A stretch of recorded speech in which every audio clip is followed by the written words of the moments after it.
گوگل اپ برای ویندوز رونمایی شد. دم گوگل گرم. بیا بهتون بگم چه کار انجام میده. یه دستیار هوشمند همه فن حریف و همه نیازهای شما رو برطرف میکنه. بخش‌های مختلفی داره. بذار بهت بگم چه بخشایی داره.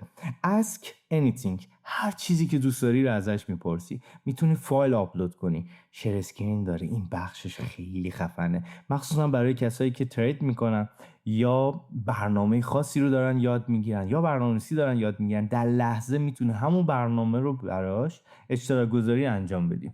گوگل لنز هم داره.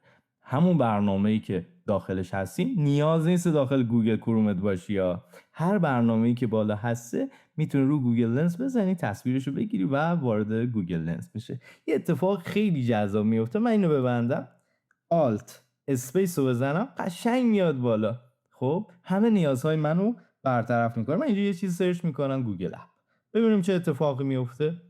گوگل اپ تو بخش AI مودش خود هوش مصنوعی شروع میکنه جواب دادن به من نخواستم روی آل بزنم، میره موارد وب رو به من نشون میده. این از این. حالا چجوری میتونیم نصبش کنیم؟ وارد سایت siyasifid.com که شدی، میای اینجا سرچ میکنی گوگل اپ. اینجا اومد. بذار من همین بزن. خب گوگل اپ رو میزنیم. این مقاله که برات گذاشتم روش کلیک میکنی، میای بخش راهنمای گام به گام نصب اپلیکیشن دسکتاپ گوگل. روی این بنفش خوش رنگ میزنی، این صفحه برات باز میشه. نخواستی این کارا رو بکنی، این لینکشه، اینو مستقیم بزن.